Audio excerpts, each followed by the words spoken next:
Sister జ్యోతి గారు హైదరాబాద్ నుంచి ఈ విధంగా ప్రశ్న అడుగుతున్నారు. మనం దేవుని ప్రణాళికలో ఉన్నామా లేదా అని మనకు ఎలా తెలుస్తుంది? అదేవిధంగా దేవుడు మన ప్రవక్తన వల్ల ఆనందంగా ఉన్నాడా లేదా అని మనకు ఎలా తెలుస్తుంది అనే విధంగా ప్రశ్న అడుగుతున్నారు పాస్టర్ గారు.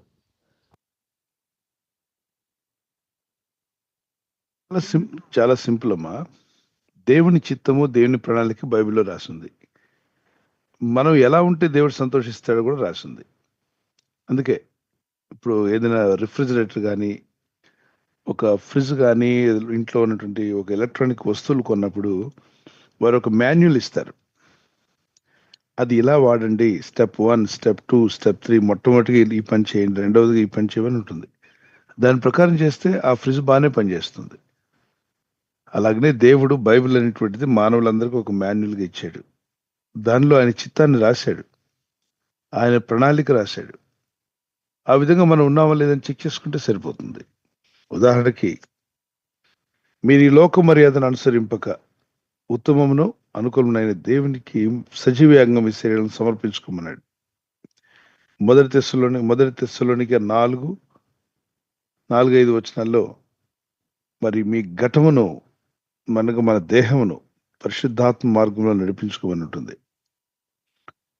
ఎల్లప్పుడూ పరిశుద్ధాత్మలో ప్రార్థన చేయమని యూదా పత్రిక 1:21-22 వచనాల్లో మనకు కనిపిస్తుంది. అలాగే ఎఫ్ఎస్సి 6:18-19లో అన్ని వేళలా ఆత్మలో ప్రార్థించమన్నాడు. పనిచేస్తూ కూడా ఆత్మలో ప్రార్థనలో ఉండొచ్చు. ఎడతెగక ప్రార్థించమని మొదటి తెస్సలోనికే 5:18 వచనంలో ఉంది. ఓకే, ఇవన్నీ దేవుని చిత్తం ఏంటి? ఇది దేవుని చిత్తమా? ఎస్, అది అనుకూలము, దేవుని చిత్తమై ఉందంట. ఏంటి? రోమపత్రిక 12:2 వచనం.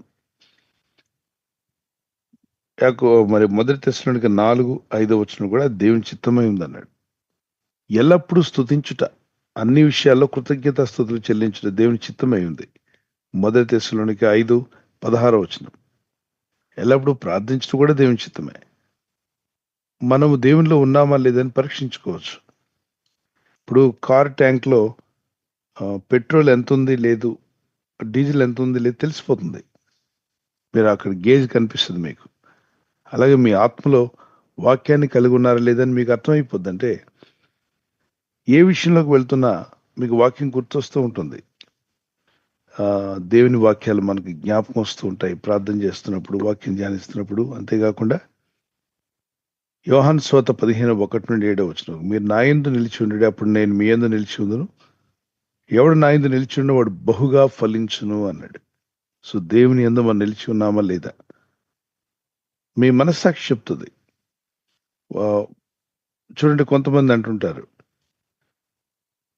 కొందరు ప్రవక్తలని పేరు పెట్టుకొని వచ్చి, అయ్యా నీ గురించి దేవుడు చాలా బాధపడుతున్నాడు అయ్యా, నీ గురించి చాలా దుఃఖపడుతున్నాడు అయ్యా దేవుడు అంటే, మరి ఎందుకు దుఃఖపడుతున్నాడు చెప్పమంటే చెప్పరు. ఒక అనుమానం పడేసి వెళ్ళిపోతారు.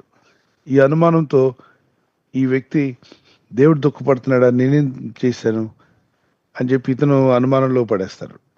ఇలాంటి ప్రవక్తలు చాలా మంది, ప్రవక్తలు కాకపోయినా ప్రవక్తలని చెప్పుకొని ప్రవచనం అని చెప్పి మాట్లాడుతూ ఉంటారు.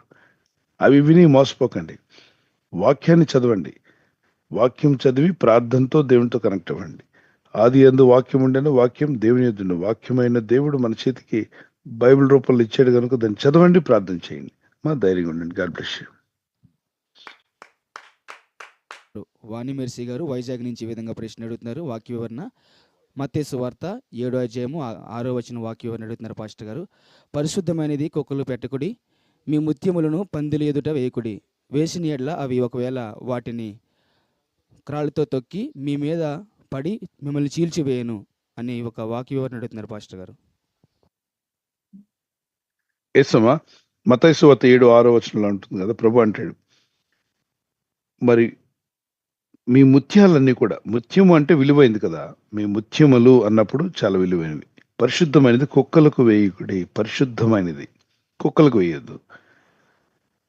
పరిశుద్ధమైనది ఏంటి? దేవుని వాక్యం. నా వాక్యం పరిశుద్ధమైనది అన్నాడు. పరిశుద్ధమైన దేవుని వాక్యం కుక్కలకు పెట్టుకుడి. అలాగే మీ ముత్యములను పందుల ఎదుట వేయద్దు. అలా వేసినట్లయితే వాటికి అది ముత్యం అని తెలియదు. పందికి ముత్యానికి ఉన్న విలువ తెలుసా? తెలీదండి. తెలియదు. అది మీ మీద పడి చిల్చునంటే మంచి విషయం చెప్తే తిరగబడతారు. ఫర్ ఎగ్జాంపుల్, మందు తాగుతూ ఉన్నటువంటి మందు బాబులు కనబడ్డారు మీకు సారాయి షాప్ దగ్గర, వైన్ షాప్ దగ్గర తాగుతూ ఉన్నారు. వారి మధ్యలోకి వెళ్ళి, బాబు తాగడం మంచిది కాదు, దీనివల్ల మీరు లివర్ పాడైపోద్ది, మీ ఆరోగ్యాలు పాడవుతాయి, మీ భార్య బిడ్డలు ఏడుస్తూ ఉంటారు, మీరు అప్పులు పాలవడం, మీ ఆరోగ్యాన్ని పాడు చేసుకోవడం మంచిదా, మీ ఆయుష్ పోతుంది కదా అని చెప్పి ముత్యం లాంటి మంచి మాటలు చెప్తే వాళ్ళు వింటారా, తిరగబడతారా? తిరగబడతారు పాస్టర్. నువ్వెవరు మాకు చెప్పడానికి? మా డబ్బులతో మేము మందు తాగుతుంటే అని చెప్పి నువ్వు మాకు నీతులు నేర్పడానికి వచ్చావని చెప్పి తిరగబడతారు. కొందరైతే బాటిల్ పగలగొట్టి మీదకు పొడవడానికి వచ్చేస్తారు. అది అంటే ఏంటి? అరే మంచి కదా చెప్పాం, పోనీ పేకాట ఆడుతున్నారు, ఎందరో పేకాట ఆడుతూ అక్కడ కనబడ్డారు. ఆ ఏమంటారు వాటిని, గ్యాంబ్లింగ్స్, ఇటువంటి కెసినోలకు వెళ్తుంటారు. పల్లె గ్రామాల్లో అయితే ఏదో ఒక మూలన కూర్చొని ఆ చెట్ల పొదల్లో కానీ, ఆ ఊరు మూలలో పాడైపోయిన ఇంట్లో కానీ ఈ పేకాట్లు ఆడుతూ కూర్చుంటారు మందు తాగుతూ. అక్కడికి వెళ్ళి మంచి మాటలు చెప్పండి, వాళ్ళు మేమే తిరగబడతారు. వాళ్ళకి తెలిసే చేస్తున్నారు ఆ పనులని. అలాగే పంది అన్నప్పుడు కడగబడిన తర్వాత అది వెళ్ళి ఎక్కడ దూకుతుంది? బురదలో దూకుతుంది. అంటే పాపం నుండి విడిపించినా మళ్ళా తిరిగి పాపంలోకి వెళ్తారు, పాపం నుండి రక్షించినా మళ్ళా తిరిగి పాపంలోకి వెళ్తారు. ఇది కుక్క వాంతి చేస్తుంది, మళ్ళా తిరిగి తన వాంతిని తానే తింటుంది. పంది కడిగినా, ఎన్నిసార్లు కడిగినా అది బురదలోకే దూకుతుంది. కుక్క ఎన్ని మార్లు వాంతి చేసినా దాని వాంతి అదే తింటుంది. అసహ్యమైన పని. కనుక ఈ రెండు పనులు చేసేవాళ్ళంటే వదిలేసిన పాపాలు మళ్ళా మళ్ళా చేస్తూ, లోకంలోనే జీవిస్తూ, దేవునిలో ఆనందం లేకుండా, వాక్యం పట్ల ఆనందం లేకుండా జీవించే వాళ్ళు ఉంటారు. వాళ్ళకి పశ్చాత్తాపం ఉండదు. అయ్యో నాలో పాపం ఉంది ప్రభా, నన్ను క్షమించు, నా బలహీనతలు క్షమించండి, నా ఆత్మను సరిచేయండి, నన్ను బలపరచండి, ఇంకా నేను పరిశుద్ధంగా ఉండే కృప నాకు దయచేయండి, నాలో మార్పునివ్వండి ప్రభా అనే ఆలోచన ఉన్నప్పుడు దేవుని బిడ్డలు దేవునితో నడుస్తున్నట్టు అది లెక్క. అలా లేకుండా తిరిగే వాళ్ళు ఎంతో మంది ఉంటారు. దేవుని వదిలిపెట్టి వాక్యాన్ని, అంటే చర్చికి వస్తూనే మానివేసి పాప మార్గంలోకి వెళ్ళిపోయి అపవిత్ర జీవితం జీవిస్తున్నప్పుడు వాళ్ళకి దేవుని మీద గౌరవం పోయింది, వాక్యం పట్ల ఆసక్తి లేదు. దేవుడన్నా, దేవుని వాక్యం అన్నా, దేవుని సేవకులన్నా, దేవుని బిడ్డలు సహవాసం అన్నా అసహించుకుంటూ ఉంటారు. వాళ్ళకి ఎవరంటే ఇష్టం? మందుబాబులు అంటే ఇష్టం, పేకాట ఆడడం అంటే ఇష్టం, వ్యభిచారులు అంటే ఇష్టం, పాప మార్గంలో జీవించాలంటే. వాడు చీకటిని ప్రేమిస్తున్నాడు. వాడి దగ్గరికి వెళ్ళి మంచి విషయాలు, పరిశుద్ధ వాక్యాన్ని చెప్తే వినడు, తిరగబడతాడు. నువ్వు నాకు చెప్పేంతటి వాడు అయ్యావా, నువ్వు నాకు చెప్పేంత దాన్ని అయ్యావా, ఇలాంటి మాటలు మాట్లాడతారు. కనుక వాళ్ళ స్వభావం మారలేదు. కనుక అలాంటి వారి విషయంలో పరిశుద్ధమైనది కుక్కలకు పెట్టకుడి, ముత్యములు అంటే విలువైన విషయాలు తీసుకెళ్ళి ఆ పందుల ముందు వేయకండి అన్నాడు. మరి వాళ్ళు రక్షించబడొద్దా? రక్షించబడాలి, వారి కోసం ప్రేయర్ చేయండి. వాళ్ళు తెలిసి చేస్తున్నారు, తెలియక చేసేవాళ్ళు ఉంటారు. అన్ని జనులు ఎంతో మందికి ఈ సత్యం తెలియదు. వారికి చెప్పండి, వారు తాగుబోతులైనా చెప్పాలి, తిరుగుబోతులైనా చెప్పాలి. వాళ్ళకి ఈ సత్యం తెలియదు. వాళ్ళకి తెలిసి చేసేవాళ్ళు వేరు, తెలియక చేసేవాళ్ళు వేరు. Okay, God bless you. ఈ విధంగా అడుగుతున్నారంటండి. వారి కుమార్తె మలేషియాలో ఉండి ఈ విధంగా అడిగారంట. రూపాంతర కొండ మీద మోషే, ఏలియాని వీరిద్దరినే ఎందుకు దేవుడు కలిశారు, ఇంకెవరు లేరా అని ప్రశ్న అడుగుతున్నారంటండి.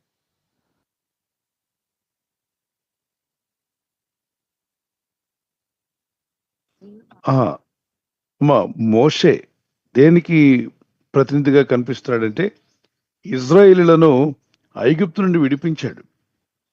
కాబట్టి ఇజ్రాయేలీలు మొత్తం ఇజ్రాయెల్ దేశం అంతటా కూడా కనాను దేశానికి రావడానికి దేవుడు ఆయన వాడుకున్నాడు. ఒక బానిసత్వం విడిపించాడు, విడిపించడానికి దేవుడు వాడుకున్నాడు. కాబట్టి ఇజ్రాయేలీలందరూ మోషేనే గుర్తిస్తారు. అలాగే ఏలియా అగ్నిరథాల మీద ఎత్తబడ్డాడు. ఇతను కూడా ఇజ్రాయేలుకు సంబంధించిన ప్రవక్త, పౌరుషం కలిగి దేవుని వెంబడించిన ప్రవక్త.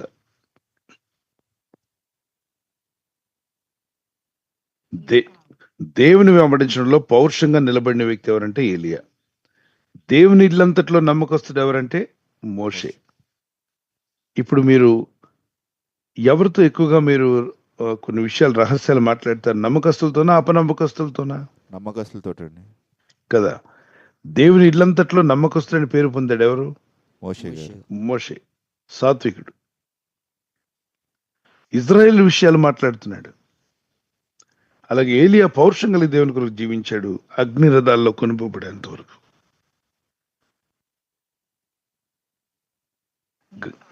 అయితే మిగిలిన వారు మంచివారు కాదా, చెడ్డవారా, అలా మనం భావించకూడదు. దేవుడైన ప్రభు ఎవరికి నిర్ణయించిన దాన్ని వారికి ఇస్తాడు. చూడండి, ఒక తల్లి వచ్చి నా కుమారుడిని, నా పెద్ద కుమారుడిని కుడివైపున, చిన్న కుమారుడిని మీ ఎడమవైపున ఉంచండి ప్రభు అంటే అది ఎవరికి నిర్ణయించబడిందో వారికి ఇవ్వబడుతుంది. అలా మీరు అడగకూడదు అన్నాడు ప్రభు. అందరూ దేవుని రాజ్యంలో చేరామా లేదా అది ముఖ్యం. ఓకేమా? దైవ నిర్ణయంలో వారు ఉన్నారు. వాళ్ళిద్దరు మళ్ళా ఇజ్రాయేల్ రక్షణ కొరకు త్వరలో రాబోతున్నారు. ఆత్మ అంటే వారి యొక్క అభిషేకం, సేమ్ ఆఫీస్ అంటారు, సేమ్ అనాయింటింగ్ తో ఇజ్రాయేల్ అందరినీ దేవుని వైపు తిప్పుటకు, అన్ని జనుల సువార్త ప్రకటించడం ముగించబోతుంది త్వరలోనే. అన్ని జనుల దేశంలో అన్నిట్లంటే ఇజ్రాయెల్ కాకుండా ప్రపంచ దేశాల్లో ప్రకటించబడే సువార్త ఆగిపోతుంది, సంఘం ఎత్తబడుతుంది. అప్పుడు ఇజ్రాయేలీలో దేవుని మాటలు చెప్పి వారి హృదయాలు దేవుని వైపు తిప్పడానికి ఏలియా, మోషే వస్తారు. Okay, God bless you. ఇప్పుడు అదే సమయంలో యేసు ప్రభువు రూపాంతర కొండ మీదకి వెళ్ళే విషయం మీకు 17వ అధ్యాయంలో ఉంటుంది మత్తయి సువార్తలో. ఎంతమంది తీసుకెళ్లారు? ఆయన 12 మంది శిష్యులు ఉన్నారు కదా, 12 మందినే తీసుకెళ్లారా, ముగ్గురినే తీసుకెళ్లారంటే ముగ్గురినే తీసుకెళ్లారు. పేతురు, యోహాను, యాకోబు. మరి మిగిలిన వారి పట్ల దేవునికి ఇష్టం లేదా? తోమా ఎందుకు రాలేదు? పక్షపాతము కాదు. దేవుడు ఎప్పుడు ఎవరిని ఏ విధంగా వాడుకోవాలి అలా వాడుకుంటాడు. మనం అది చూసి పక్షపాతం అనుకోకూడదు. ఊర్లో కొందరు టీచర్స్ ఉంటారు, కానీ ఊర్లో వాళ్ళందరూ టీచర్స్ అయితే ఎలా ఉంటుంది? బాగోదండి. ఊరు నడవదు. అవునండి. కొందరు ఉపాధ్యాయులుగా ఉంటారు, అలాగే కొందరిని అపోస్తులుగా, కొందరిని ప్రవక్తలుగా, కొందరిని స్వార్థికులుగా, కొందరిని కాపరులుగా, కొందరిని బోధకులుగా చేశాడు. వారి పరినిమిత్తం ప్రభు వారిని చేసి వాడుకుంటున్నాడు. God bless you. Thank you thank you pastor గారు. గారు.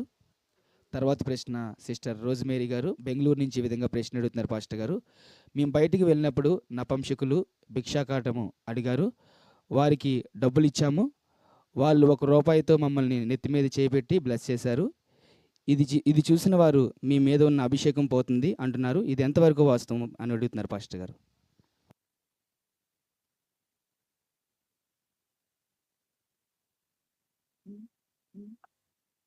ఎవరైనా మిమ్మల్ని అడిగితే సాయం చేయాలనుకుంటే సాయం చేయండి, కానీ వారి చేయి తీసుకొచ్చి మీ నెత్తి మీద పెట్టించుకోవడం ఏంటి? వాళ్ళు రూపాయి పెట్టి మిమ్మల్ని అభిషేకించడం ఏంటి? అంటే అవసరంలా అటువంటి పనులు చేయకండి, అలా చేయించకండి. ఎవరికి పడితే వాళ్ళకి తల ఇవ్వకండి. అయితే మీ అభిషేకం పోయిందని భయపడొద్దు. దేవుడిచ్చే అభిషేకం ఏమన్నా ఎవరు మన రోడ్డు మీద ఉన్నవాడిని చూసి పారిపోద్దా? అలా పోదు. ఈ పొరపాటు తెలియజేశారు, క్షమించమని అడగండి. అంతేగాని అభిషేకం వెళ్ళిపోతుంది అంటే దేవుని యొక్క అభిషేకం చీమ చిటుక్కుమంటే వెళ్ళిపోవడం, చెట్టు మీద నాకు పడిపోతే వెళ్ళిపోవడం, ఉడత కదిలితే వెళ్ళిపోవడం అట్లా ఉండదు. దేవుడిచ్చే అభిషేకం విమోచన దినం వరకు మీలో ఉండి నడిపిస్తుంది. ఎఫెసీ పత్రిక 4వ అధ్యాయం 29-31 వచనంలో మరి అభిషేకం మీలో ఉండి నడిపిస్తుంది. ఎఫెసీ 1:13లో కూడా. మరి ఆత్మదేవుడు, మీరు ముద్రించబడ్డారు ఆత్మ యందు. ధైర్యంగా ఉండండి, ప్రార్థన చేయండి. ఇలాంటి పని నెక్స్ట్ టైం రిపీట్ చేయకండి. ఎవరికైనా ధర్మం చేస్తే చేయండి, కానీ వాడి చేయి తీసుకొచ్చి మీ తల మీద పెట్టి అభిషేకించడం, ప్రార్థన చేయడం ఏంటి, బ్లెస్ చేయడం ఏంటి? వాళ్ళ బ్లెస్సింగ్ మీకు అవసరమా? అవసరంలా. తల మీద ఎవరు చేయి పెట్టనివ్వకండి. ఓకేనా? పొరపాటున ఎవరిని పెట్టినా క్షమించమని అడగండి, ప్రార్థన చేసుకుని ముందుకు వెళ్ళండి. మరి ఈ విషయం చెప్పిన ఒకవేళ సేవకులైతే, సేవకుల తల మీద కూడా చేతులు పెడుతుంటారు. ఎవరు? బార్బర్. ఈ మంగళవారు హెయిర్ కట్ చేసేటప్పుడు ఎవరు పెడతారు చేతులు? బార్బర్ పెడతారు కదా.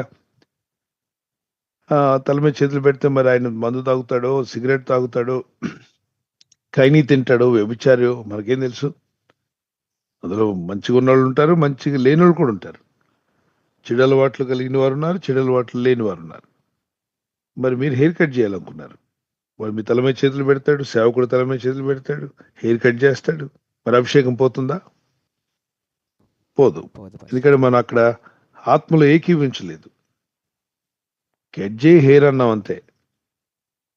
బాబు నువ్వు చేయబెట్టినప్పుడంతా నేను కళ్ళు మూసుకొని ఆత్మలు ఏకీవిస్తున్నాను అనలేదు మీరు. ఏకీవించట్లేదు కూడా. Okay, God bless you. ధైర్యంగా ఉండండి.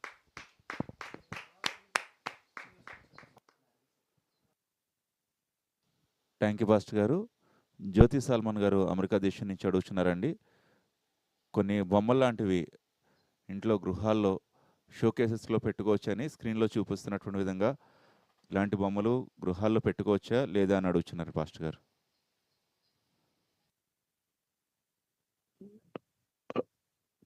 ఏ బొమ్మలు అన్నవి?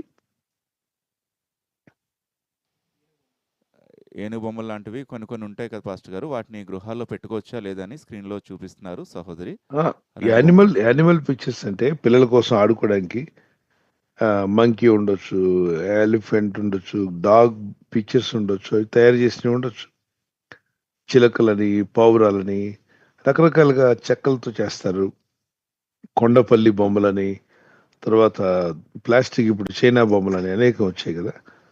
అవి షోకేస్లో మీరు డెకరేషన్ కోసం పెట్టుకున్నారు. ఆ ఏనుగును చూసినట్టునే పరిశుద్ధాత్మ దేవుడు వెళ్ళిపోవడం.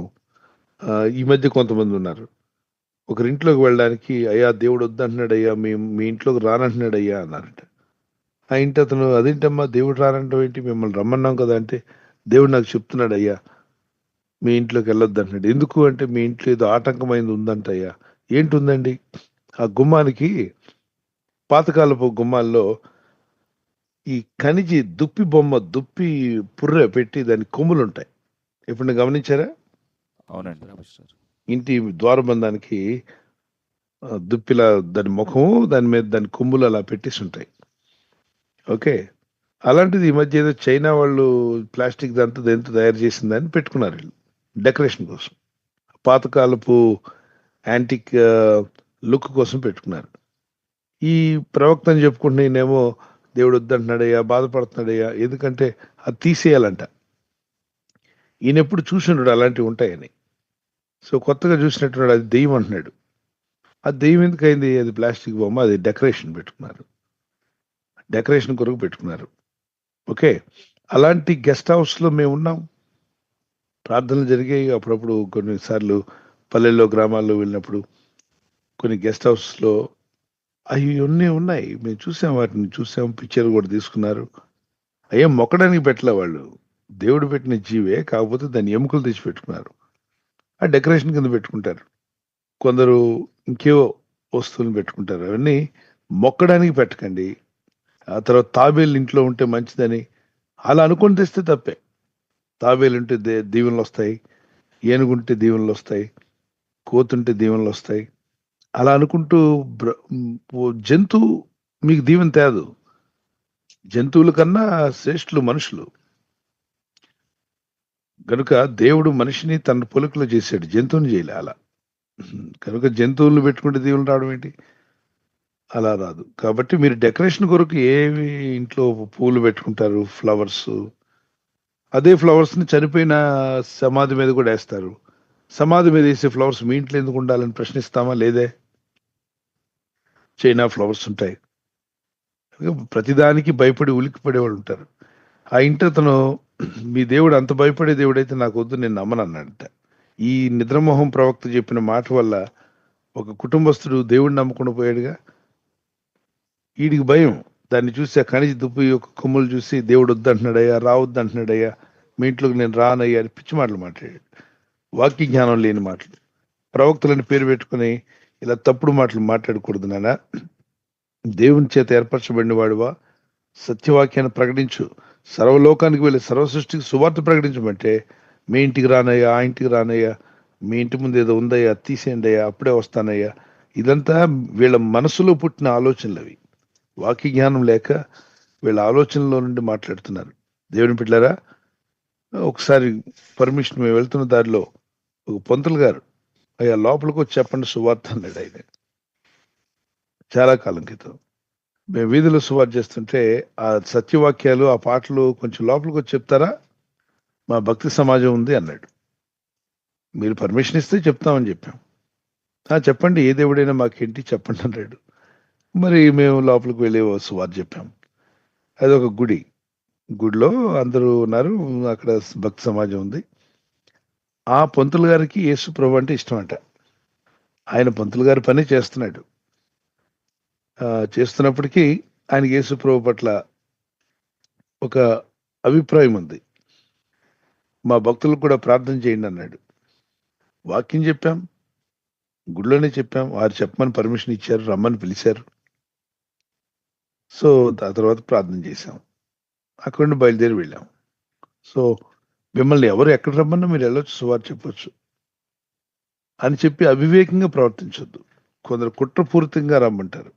అప్పుడు అందుకే వివేచించాలి. Okay, God bless you.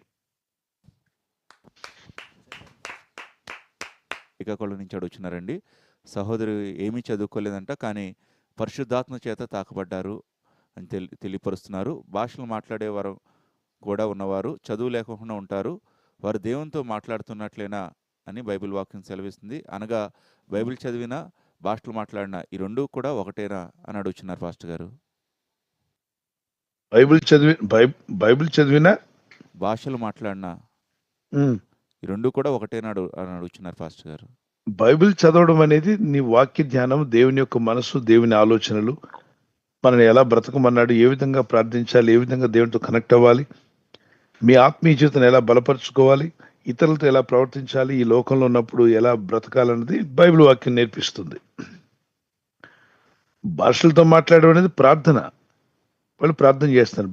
చదువు ఉన్నోడు మాట్లాడుతున్నాడా, చదువు లేనివాడు మాట్లాడుతున్నాడా, విధవరాలు మాట్లాడుతుందా, చిన్నపిల్లలు మాట్లాడుతున్నారా, ఏం లెక్కలోకి రావు. దేవుని సన్నిధిలో ప్రార్థిస్తున్నారా లేదా? వాళ్ళు ప్రార్థించి స్తుతిస్తుండగా నోరు తడబడి అన్ని భాషలు వచ్చాయి అనుకోండి, స్తుతించండి. అది దేవుడిచ్చిందా కాదని ఎలా తెలుస్తుంది? మీరు తిన్నప్పుడు ఆకలి తీరిందా లేదా అని మీకు తెలుస్తుందా? తెలుస్తుంది పాస్టర్. ఆకలి తీరిందని తెలుస్తుందా మీకు? తెలుస్తుంది పాస్టర్. తెలిసినప్పుడు ప్రార్థించేటప్పుడు కూడా అది దేవుడిచ్చాడు లేదని ఎలా తెలుస్తుందంటే, మీరు అన్ని భాషల్లో మాట్లాడి ప్రే చేస్తున్నప్పుడు గొప్ప సమాధానంగా అనిపించింది అనుకోండి, సంతోషంగా తేలిగ్గా అనిపించడం, ఇంకా ప్రార్థన చేయాలనిపించడం. ప్రార్థన అయితే మీ మనసంతా ప్రశాంతంగా ఉంటే, మీ ఆత్మలో ఆనందం కలిగితే, అది దేవుడిచ్చిన ఆత్మ, దేవుడిచ్చిన భాషలే.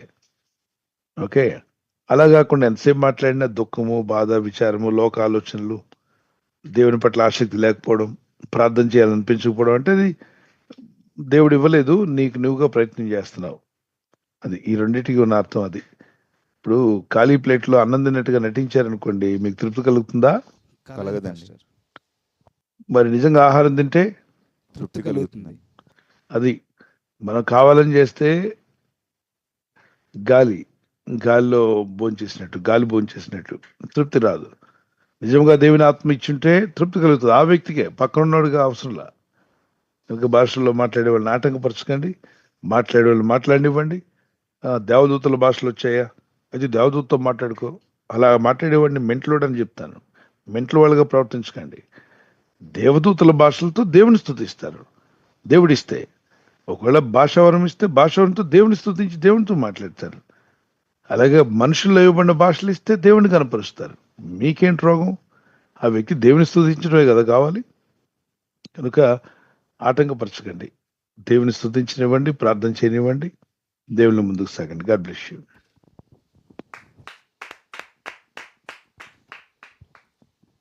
థ్యాంక్ యూ పాస్టర్ గారు. తర్వాత ప్రశ్న సిస్టర్ కావ్య గారు నెల్లూరు నుంచి ఈ విధంగా ప్రశ్న అడుగుతున్నారు పాస్టర్ గారు.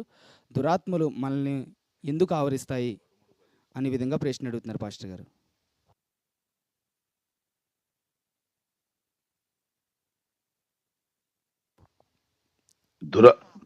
దురాత్మలు ఎందుకు ఆవరిస్తాయా? అవును పాస్టర్ గారు.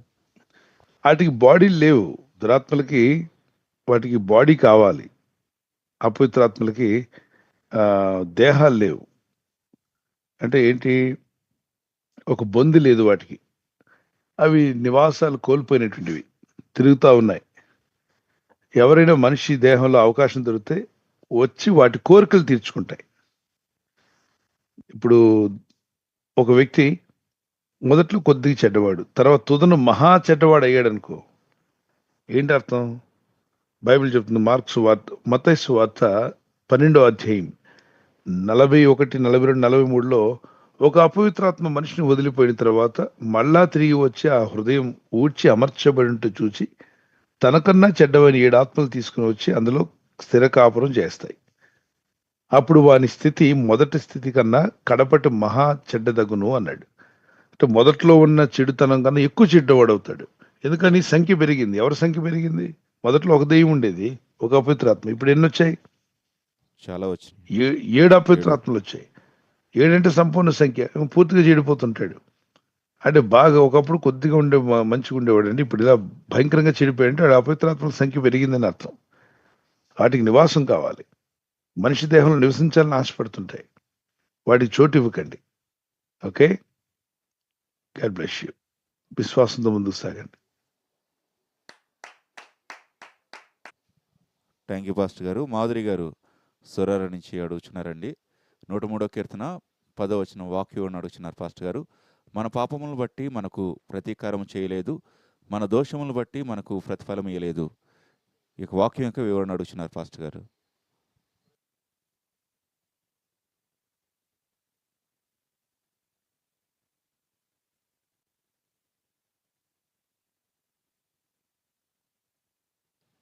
నూట 3వ కీర్తన 10వ వచనం. మన పాపములను ఇప్పుడు బట్టి మన పాపను బట్టి మనకు ప్రతీకారం చేస్తుంటే ఒక్కడు మిగిలి ఒక్కడు పరలోక రాజ్యం వెళ్ళనే వెళ్ళడు. మన అతిక్రమములన్నీ ఆయన మన పాపలను బట్టి మనకు ప్రతీకారం చేయలేదు, మన దోషములను బట్టి మనకు ప్రతిఫలం ఇయ్యలేదు. సో ప్రతిఫలం ఇచ్చుంటే ఎవడునూ పరలోక రాజ్యం వెళ్ళడు. ఆ శిక్షంతో ఆయన భరించి మనల్ని విడిపించి తన ప్రేమను వ్యక్తపరిచాడు. అది నిజమే. అలా చేసుంటే ఒక్కడు పరలోక రాజ్యం వెళ్ళలేరు కదా. పాపానికి ప్రతీకారం తీసుకుంటా అన్నట్లయితే ఏ నరుడు కూడా పరలోక రాజ్యం వెళ్ళలేడు. దోషములు బట్టి తీర్పు తీరిస్తే అంటే మనిషి తలంపుల్లో దోషాలు ఉంటాయి. ఆలోచనలో, తలంపుల్లో, చూపుల్లో అవన్నీ దోషాలు. మానసికంగా చేసే పాపాలన్నీ దోషాలు. పాపములు అంటే డైరెక్ట్ ఇన్వాల్వ్ అయినవి. ఈ రెండు కూడా మనిషి మీద మోపితే మనిషి ఎవ్వడూ పరలోక రాజ్యం అంతా సచ్చి నరకానికి వెళ్ళి ఉండేవారు. కాబట్టి మన పాపములను బట్టి ఆయన మనకు ప్రతీకారం చేయకుండా ఆయన కరుణ కృప చూపించాడు. మనం బలహీనమని తెలుసు కాబట్టి దేవుని దగ్గర ఒప్పుకొని విడిచిపెట్టి యేసు రక్తంలో కడగబడండి.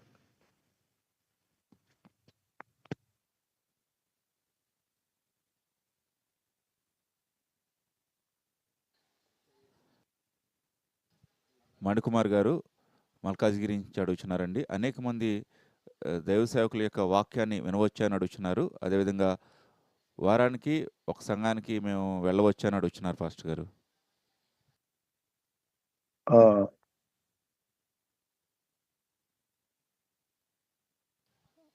అనేక మంది దైవ సేవకులు తెలియపరిచేటువంటి వారానికి ఒక చర్చికి వెళ్తాను, అనేక మంది దైవ సేవకుల వాక్యాలు వింటాను అన్నట్లయితే మీ బాబుని వారానికి ఒక స్కూల్కి పంపిస్తారా?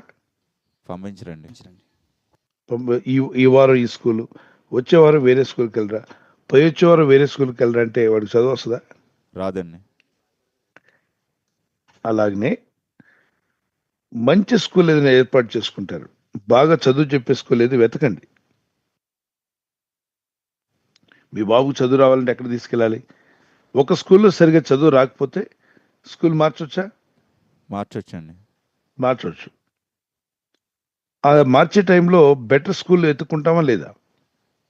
మంచి స్కూల్ వెతుక్కుంటాం కదా.